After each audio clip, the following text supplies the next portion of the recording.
सगळ्यांचं मनपूर्वक स्वागत करतो तुमच्या आवडत्या कार्यक्रमात, ज्याचं नाव आहे केसरी सोबत मराठी पाऊल पडते पुढे, आटके पार झेंडा, पावर्ड बाय टाटा मांजा. मंडळी, सर्वसामान्य माणूस आपलं आयुष्य जगत असतो, पण जगत असताना कधीतरी एक आव्हान समोर उभं राहून ठाकतं आणि तेव्हा त्या आव्हानाला शरण न जाता सर्वसामान्य माणूस त्याला सामोरा जातो आणि तो स्वतः जिंकतो आणि तेव्हा तो सगळ्यांसाठी आदर्श ठरतो. अर्थातच तो हिरो होतो.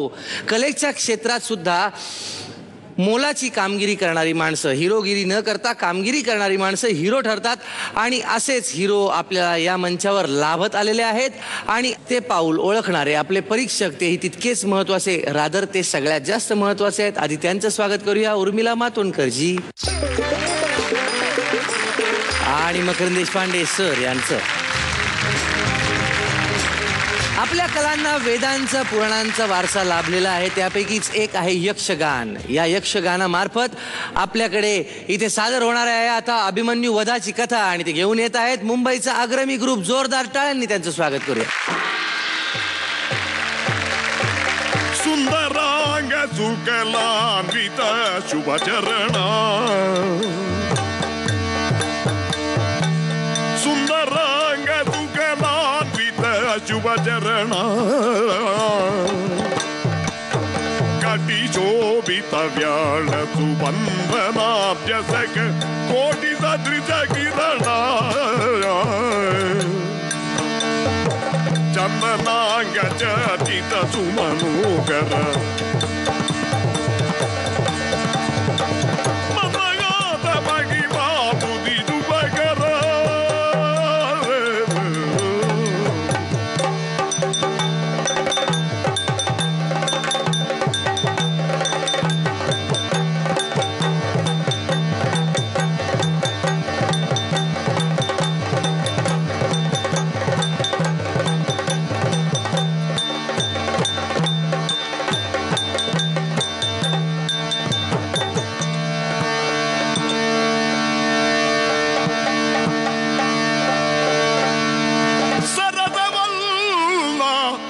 ಸಮರ ಇಂದು ಕಂದ ಕಂದ, ಪ್ರೀತಿಯೇನು ಮರಣದೊಸಗೆ, ಪ್ರೀತಿಯೇನು ಮರಣದೊಸಗೆ ಕಂದ ಕಂದ ಎನ್ನ ಘಾತಿಸಿ ಹೋಗಯ್ಯ ರಣಗೆ ಕಂದ ಕಂದ, ಗೈಯರಣಗೆ ಕಂದ.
उर्मिलाजी, सर्वप्रथम तर हा जो काही डान्स फॉर्म आहे त्याच्याबद्दल तुम्हीच आम्हाला थोडं सांगा, कारण खरं सांगायचं तर याबाबत आम्ही जरा पहिलं तर तेच जाणून घ्यायला उत्सुक आहोत की हा कुठला कर्नाटकाचा आहे. कर्नाटकचा ट्रेडिशनल फोक डान्स आहे. कुठलाही त्यांच्या इथे मोठा फंक्शन असेल तर यक्षगानं म्हणून हा नृत्य प्रकार तिथे केला जातो रात्री. म्हणजे आमच्या कोकणात दहिकाला असतो आणि यांच्या इकडे बघा काय काय असतं. सगळा छानच वाटला प्रकार. आणि तो अभिमन्यू छान होता. तो त्याच्या आईकडे, म्हणजे खरं सांगायचं तर एवढ्या सगळ्या गोष्टी केल्यानंतर खरोखरच कठीण आहे एक्सप्रेशन्स लोकांपर्यंत पोहोचवायला. पण तो त्याच्या आईकडे एक वेगळा व्यक्ती होता. तो त्या दुर्योधन आणि सेनेपुढे वेगळी व्यक्ती होता. तर ते सगळे फार छान वेगळे वेगळे भाव आमच्यापर्यंत पोहोचले या सगळ्या. कारण ते नसते पोहोचले तर शेवटी मग तो फक्त सगळा मेलोड्रामाच राहिला असता.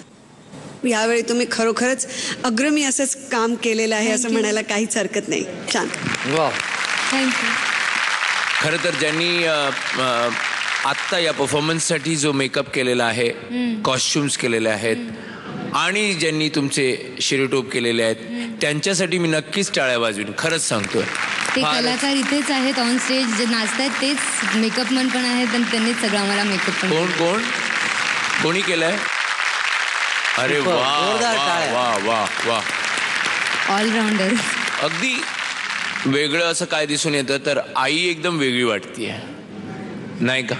आपल्याकडे जेव्हा गणपती बरोबर नंतर गौरीचे मुखवटे येतात तशी वाटतीयस तू.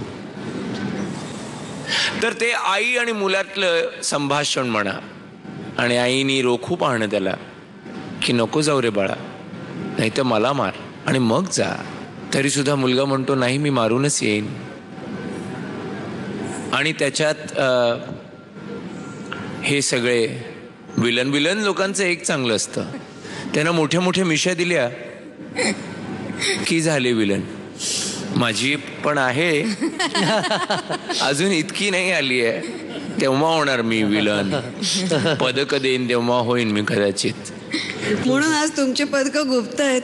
हो. मी खरं तर 9 पदकं देणार होते, पण मला खरोखरच असं वाटतं की एक प्रकारचं कोंदण असतं आपल्या प्रत्येकाच्या आजूबाजूला, आपल्या कम्फर्ट झोन असतात, त्याच्या पुढे जाऊन काहीतरी हे अशा प्रकारे सादर करण्याचा, त्याच्याकरता नक्कीच 10 पदकं. वा वा.